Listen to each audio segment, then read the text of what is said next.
Hello, everyone. This is Love Them Both. We are a talk show, and we show documentaries on moral, spiritual, constitutional issues and principles about the causes and cures for our personal and societal problems. Today's show is about organ transplants. It's called Vital Organ Transplants, A Bridge Too Far. Senator Robert Kennedy, breaking news was that Senator Robert Kennedy has said that their findings show that hospitals are allowing the process to begin of removing organs while the supposed donors, show signs of life. He says it's horrifying. Now, first, we should distinguish between single organ transplants and paired organs. We have no moral or ethical objection to transplanting one of two kidneys or a lobe of a liver, because the rest of the liver can regenerate, because the donor in those cases get to live. However, single organs are a different story. The donation of a single vital organ like a heart must be done while the donor is alive. I'll explain that in a minute.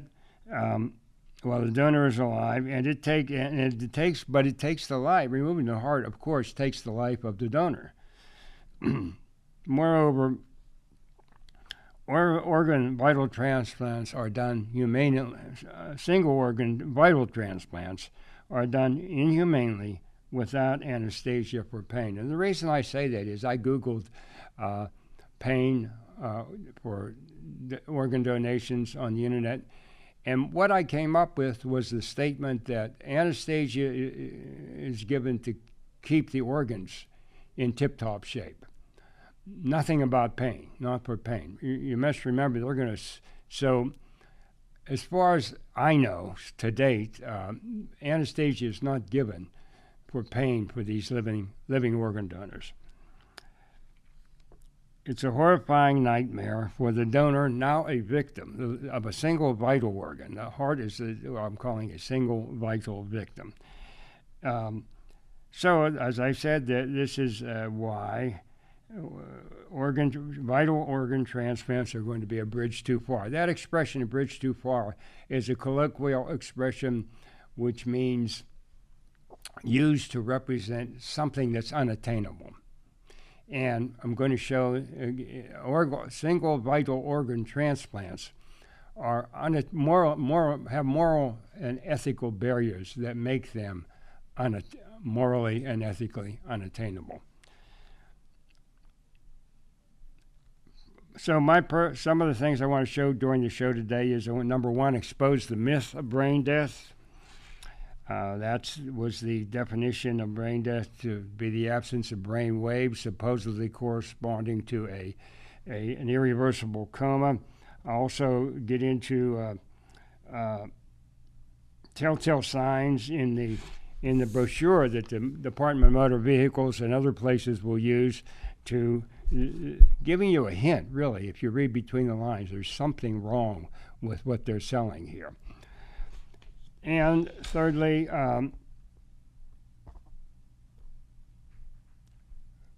we'll try to conclude that taking the life of people, donor victims, to get their organs to help somebody else is a shift from the Judeo-Christian truth of God, you shall not kill, the Ten Commandments. And it's a shift that began as early as 1900 as evolution became possible – and was adopted by Margaret Sanger of the United States, who founded Planned Parenthood and transferred to the Nazis the idea of making society better by making the human race better, by eugenics, by eliminating, by taking human life and supporting the stronger life. So the final solution will be we have to return to, and I'll show this, we have to return to God's absolute truth. And I'll show why we should of the Ten Commandments and abandon this evolutionary approach to myth about life. On One American News, a medical doctor reported 24 vital organ donors taken to the operating room were crying tears, squirming,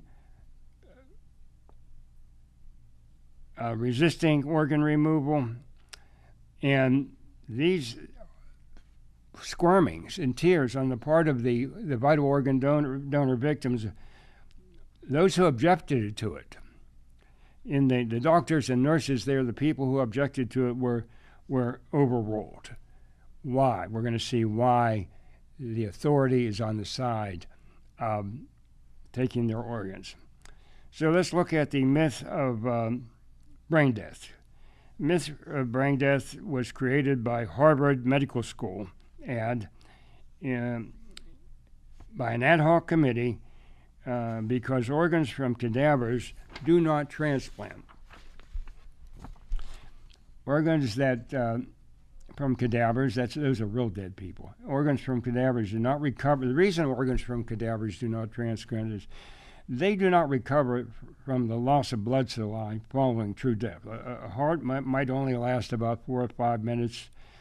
A liver could last, or kidneys could last about 30 minutes. South African Christian Bernard, surgeon Christian Bernard made the first kidney transplant in 1967, but his real interest was heart surgery.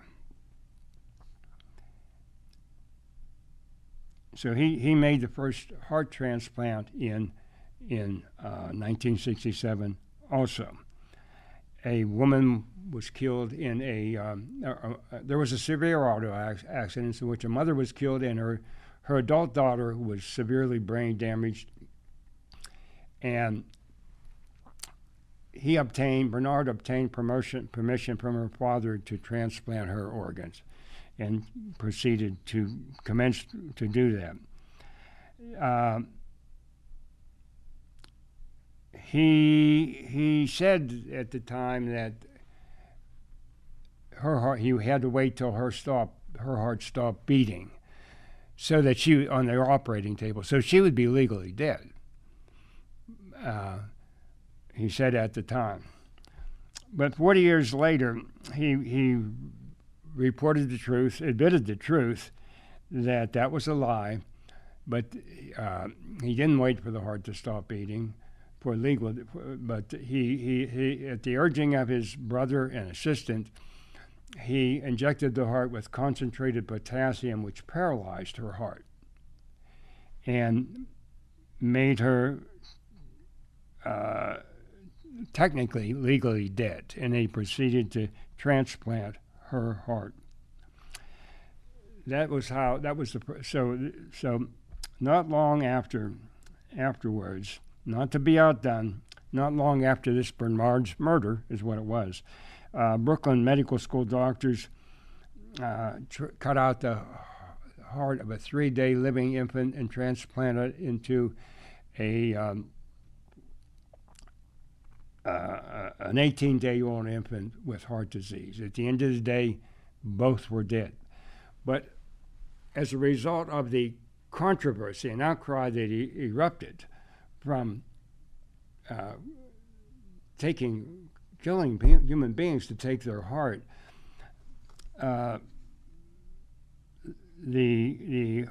following that, following this Brooklyn controversy, the Harvard Ad Hoc Medical Committee created, unsigned, the myth of brain death. That is, the cessation of brain waves corresponding to an irreversible coma, they thought. They would say. Now, I would mention, first of all, that there have been people who have awoken from these comas, these brain deaths, and gone on, in some cases, gone on to live normal lives. So the myth of brain death is a fallacy from the word go. But we know that the signs of life are temperature,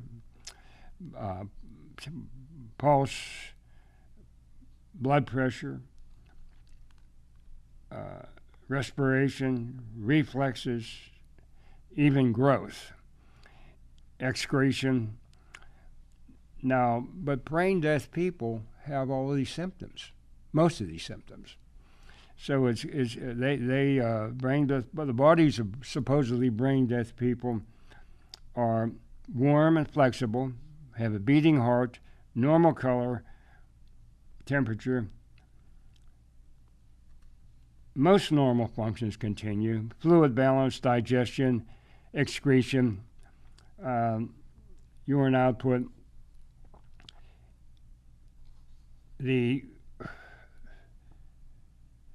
These victims are given intravenous, these living victims, the brain dead victims are living, they're given intravenous blood transfusions, antibiotics, to keep their living bodies and their organs in tip-top condition for transplant.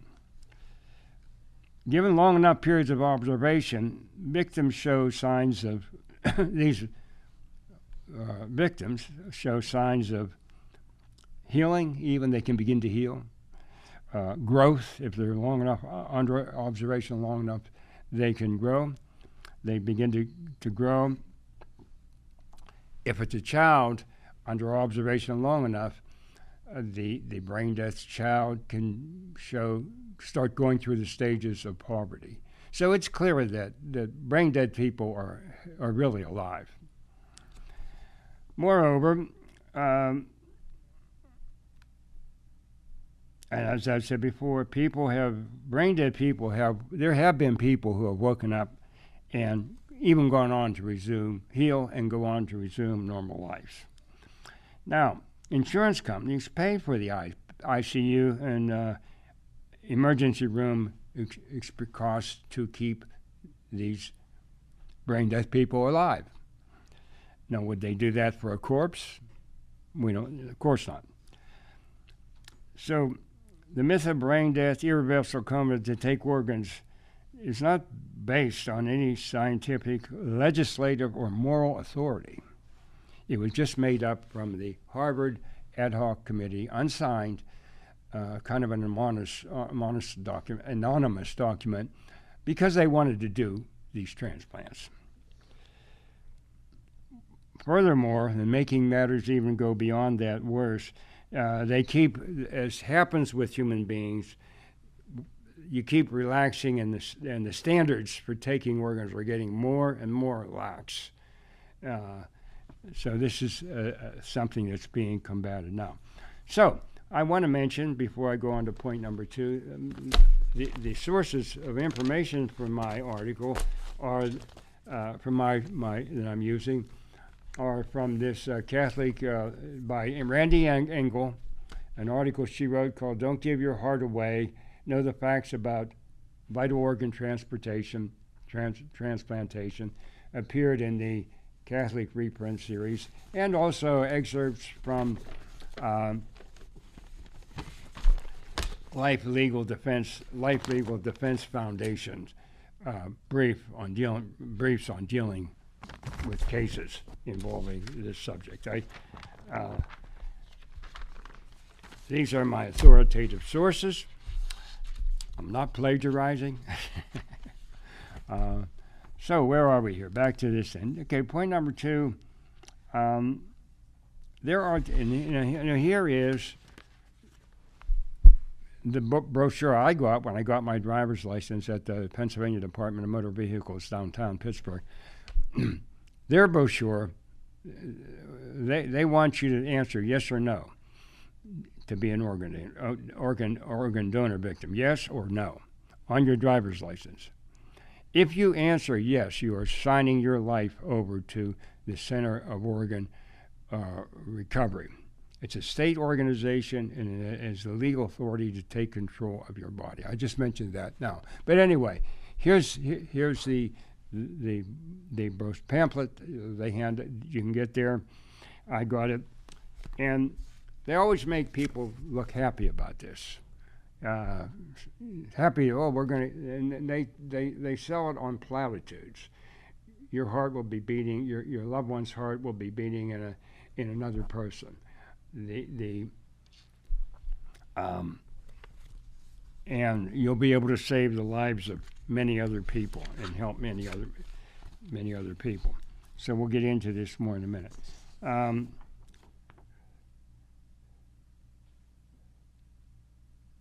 So these brochures, the Center for Organ Recovery, this state organization which has authority over this business now, has gotten special powers, and that override our constitutional and moral powers. That's one of the things we want to learn about this.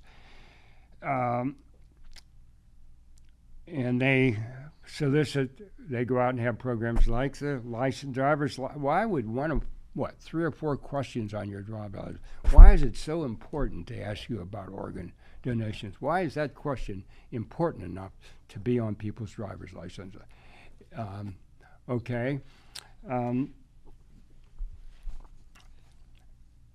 Or school programs, they go to solicit organ donor victims among young people, more susceptible. One of the things it says in there, no EMTs and doctors will do everything to save your life. They are not life-saving doctors. This brochure, this is one of the statements in here. Life-saving doctors are not permitted. The EMTs and life-saving doctors are not permitted to be part of the transplant team. That's by law. That's a strange statement. Why is that?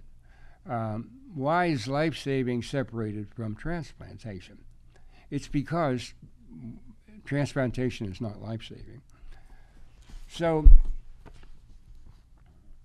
if you have on your driver's license said you'd want to be an organ donor victim, you can change it by going to DV and just getting another copy made of your license. It'll cost you the fee of a second copy. I think it's about $40, but it's worth saving your life.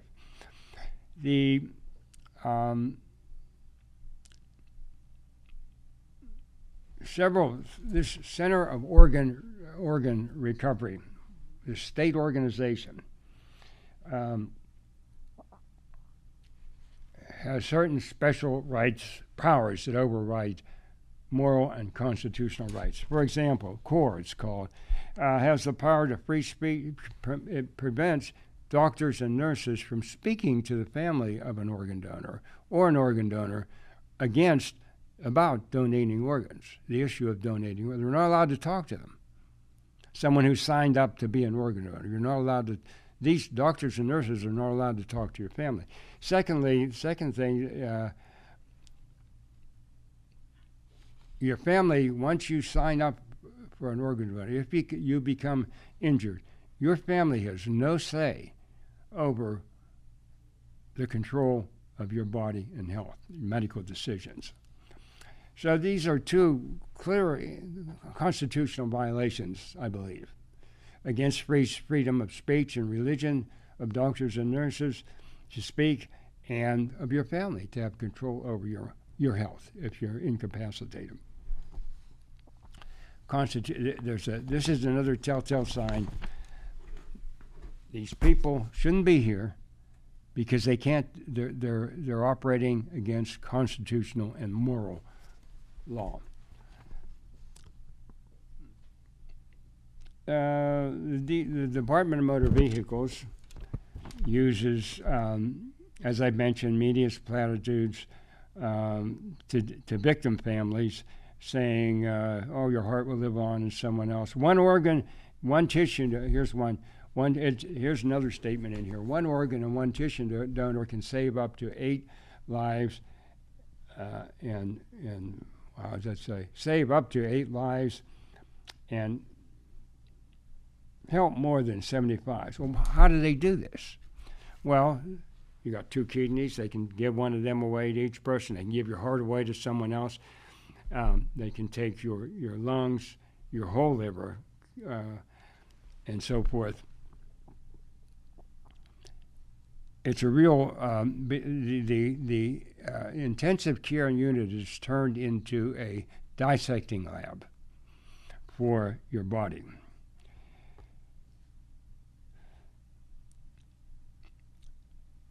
The discussion goes on that the DMV pamphlet, and this would reassure, this is part of propaganda anywhere for organ victims, to promote organ donation victims.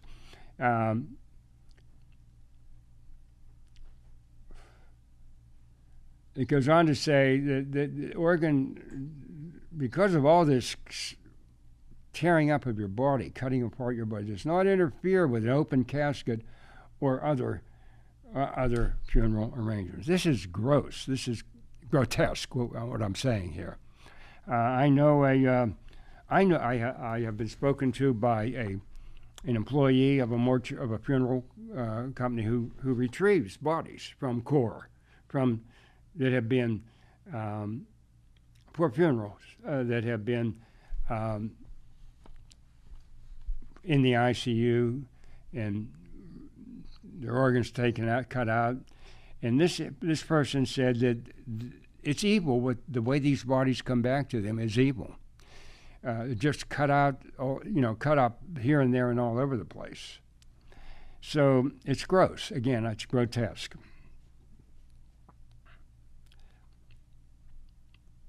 Okay. The funeral homes are expected to put back your body back together to make it to make a viewing. So another thing, the fourth thing it says in here, the DMV says that all major religions support organ donation for its humanity and compassion. Again, that's what they're telling you on the propaganda. This is humane and compassion to do this grotesque type of victimization.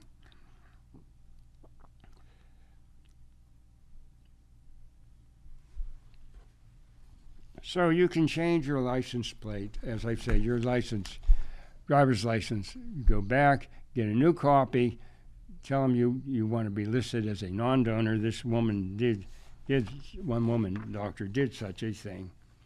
And you have to, it's only the nominal cost for a second copy of your driver's license. So, all right. I mentioned the solution, the final. So what are we going to do? What is the solution to this? It's a bridge. This vital organ donation is a bridge too far. It's unattainable ethically and humanely. So it has to end. And that's what Bobby Kennedy is going to be getting around to here. I hope and pray he sees it that way. We have to stop this. He says it's horrifying that these patients are hospitals protocol, their information, their findings are the hospitals are dissecting these people while they show signs of life.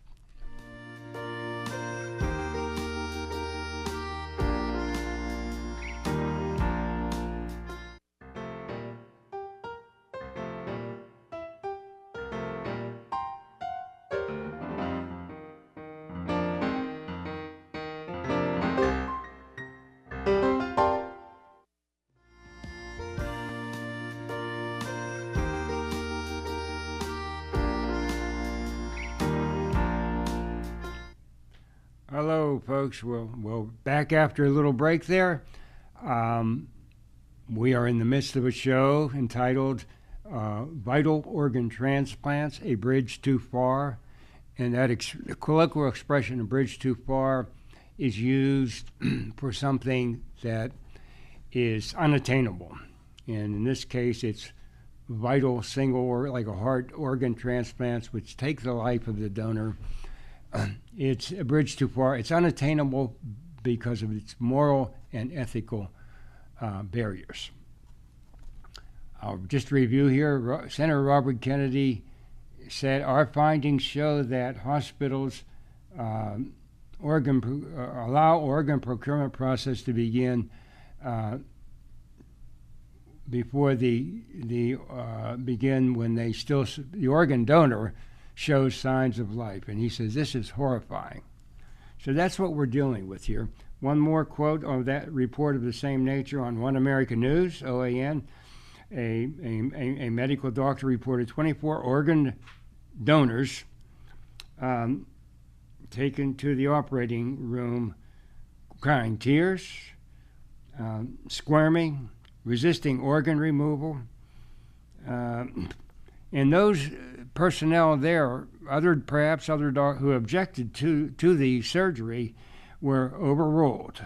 Why? It's because of the authority of the Center of Organ Recovery. CORE is a state organization which has gotten power here that overtakes other powers.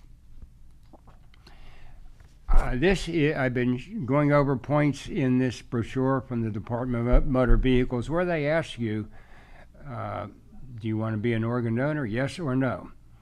And one of the points they make and they bring up in there, I want to hit on again, is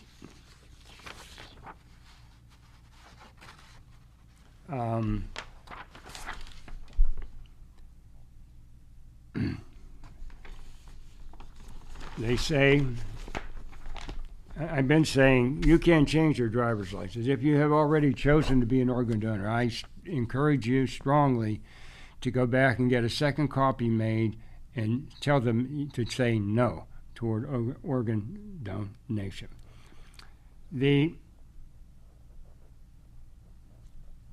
One of the statements they make in this brochure from the DMV promoting organ donation, you always notice they make the people happy that they're going to do a good thing and save other lives, and they don't tell you the moral dark side of the story, that this is taking the life of other people, of the organ donor victims. Well, one of the statements they have in here that's kind of a telltale statement that something is wrong with organ donation. They say all major religions support organ donation for its humanity and compassion, quote and unquote. Well, religion. Why is religion even an issue? If this is okay, why is religion even an issue? Religions deal with truth and right and wrong. And so they are tacitly implying between the lines here that there is an issue here, an issue that why are religions even involved in medicine? Okay, I have said that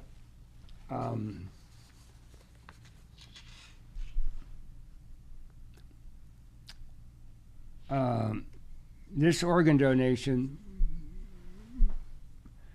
taking the lives of the victim, of the donor victims, is a shift from the traditional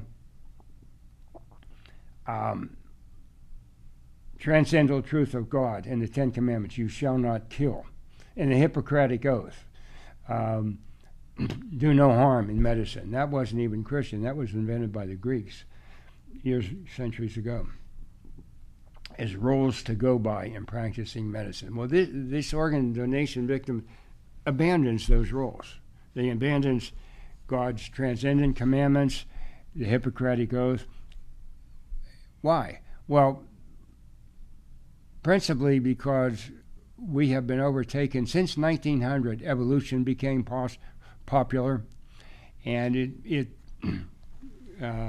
even here in the United States, Margaret Sanger, the founder of Planned Parenthood, and eugenics people promoted the birth control and things to stop the evolutionary idea of good people should be reproduce and the bad people shouldn't. So it's a lack of respect for human life is involved in evolution. The Nazis got a hold of many of their ideas, many of the Nazi ideas in their concentration camps. The Mengele, these came from Planned Parenthood and Margaret Sanger's ideology, their teaching. So what can we say about, we're into religion here. What we need to do is return to God's transcendent truth, the Ten Commandments, you shall not kill. And people are going to say, yeah, but what okay. And people may say, well, that's just religion. They have done this before. In Toronto, for example, in the 1950s, they were battling over should they allow strip clubs in Toronto. And the churches were winning. The Christians were winning. Until the mayor, they got a mayor there who said, well, wait a minute. This moral argument is only religion. And that was it. That won the day. Strip clubs came in, and Toronto has been going downhill ever since.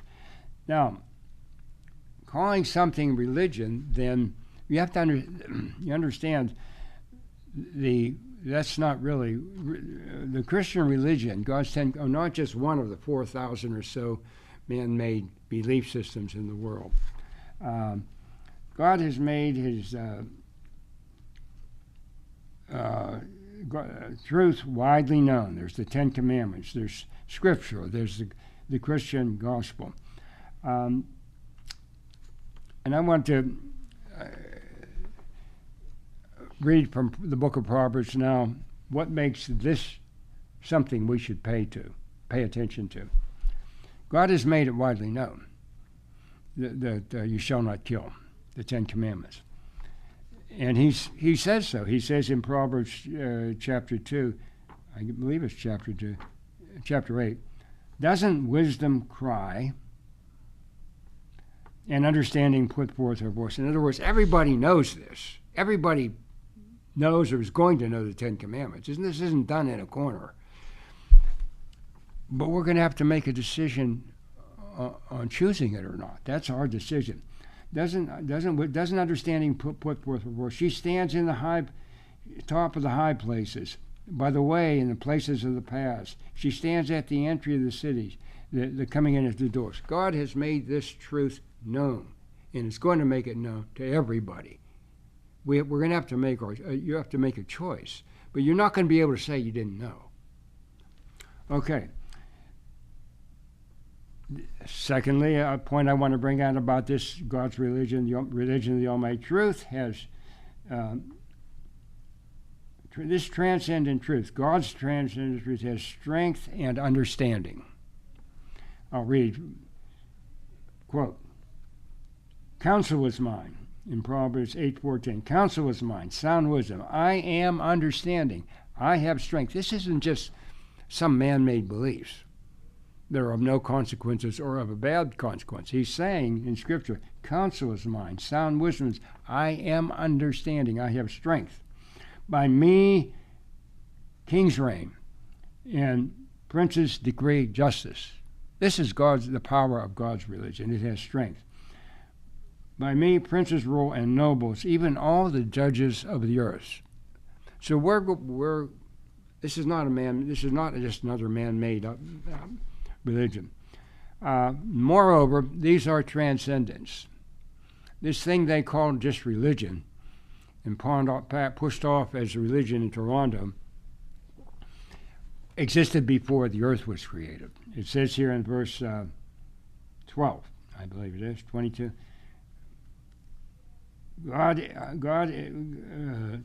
God's truth existed with him before he created the universe. This is what we mean by transcendent. The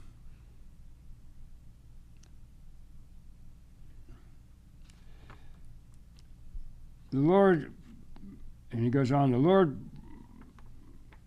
possess me, this wisdom, this truth, before the beginning, in the beginning of his way, before his works of old.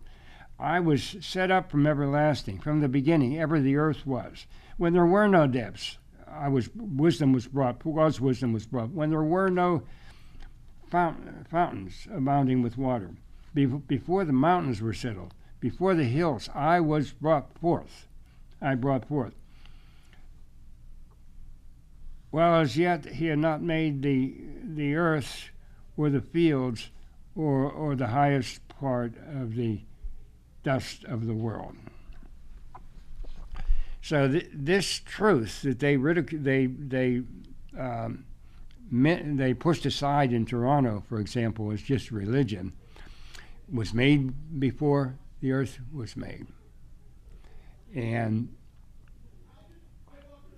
it's proclaimed, it's being proclaimed all over the world. We're going to have to make a choice about it. Okay. So he goes on to say, he has a call to action. Hear instruction and be wise, and refuse it not. Blessed is a man that hears me, his wisdom, watching daily at my gates, waiting at the posts of my doors. You can do that by morning Bible study, 10 minutes a day in the morning. Whoso findeth me finds life, God's wisdom, and shall obtain favor of the eternal. But whoever sins against me wrongeth his own soul. All they that hate God's wisdom love death. So this is the substantial character of when we say we got to end this death-dealing organ donation and obey God's commandments. It's for our good. It takes faith. We have to turn to God and His higher powers. Yes, you may not be able to. You won't be able to get you wouldn't be able to get a vital heart transplant, but neither would someone be killed to give you a heart. So we have to go back to the old way and learn to have faith in God. He is more powerful than transplants. Well, with that, I guess I'm going to get ready to close the show here. I'm going to ask them to show about a 7-minute public service announcement, and I'll come back after the announcements and sign off. But in the announcement, they're going to tell you how, in the public service announcement, in this clip, 7-minute clip, you're going to see how they make organ donation something to be happy about, the good you're going to do by saving other people's lives, but not telling you the grotesque dark side that I have been telling you about. So with that, can the control room run the PSA entitled Organ Donors, please? Concern to pro-lifers is organ donation. Now, I have no moral objection to donating one of your 2 kidneys, or a lobe of your liver to help someone else out, where the donor survives and continues to live. The problem comes in vital organ donation, like donating a heart or an entire liver or a set of lungs. You have to kill the donor to do this. And that's where the moral objection comes in. That plaque behind me on the wall, the 10 Commandments, the 5th or 6th commandment down there says, you shall not murder. That's what this is. That when you kill a person to take their organ, that in God's eyes, by God's definition, is murder. And the word must be getting around to UPMC, to the hospital, UPMC, which does this, because I got this ad from them in the mail about organ donation. It's interesting. I want to tell you, read to you what they say, a few lines out of what they say. Notice that how they make they make you look like you can let someone kill you, take your heart, and you're giving the gift of life, and it's something you would be happy about. Well, even before, let me read take a brief moment here and read an actual, little bit of an actual case history where Mrs. Jones, her son, can speak with authority because her young son, Brandon, had suffered an accidental gunshot wound to the head and was declared brain dead upon arrival at the hospital because he had signed an organ donor as an organ donor on his driver's license. Do not do that. You can, as I said, you can, if you want to donate one of your two livers or kidneys or a part of your liver, you can do that. You don't have to sign your entire life away. Signing on your driver's license to be an organ donor, you are signing your life away, and it becomes irrevocable. He signed on at the hospital. He was immediately prepared for the removal of his organs, which was accomplished some 19 to 20 hours later. At this point, Jones was really dead. See, you have to be alive to take, they want you to be alive when you take your vital organs, because the organs have had not lost the blood supply until they're removed. No human being, she says, no human being should have to face the ignominious death that Brandon Jones experienced and the ongoing living hell the Jones family is forced to endure once the official hospital records revealed the truth, that Brandon was truly alive and was not dead after the accident, and in fact, he fought to live up to the very time he was dissected on the operating table. We need to warn others of this. Remember, how do they know? This is what she knows this from the records. Did he struggle? He resisted. He struggled. How could a person who's, let's say, even appears to be irresponsive? They say that the last thing that goes, sense that goes when a person is irresponsive to the outside is his sense of hearing. So they can know what's going on around them. They can be conscious, even if they don't have brain waves, even if they're so-called brain dead. They can be conscious and hear the preparations being made to take their organs. That's the explanation for why someone would struggle under these conditions. Supposedly, quote, to give the gift of life. Well, that's what they tell us here. Now, here's how they describe this at UPMC, giving the gift of life and showing these two smiling faces. They always present things with a good charitable, moral image. But they are evidently people, word is getting around that they're taking organs from live people, because here's what they say. They address this issue in UPMC advertisement here. They said, they're trying to reassure you here that what they're doing in killing a person to take their vital, they're trying to reassure you this is all right. And here's how they do it.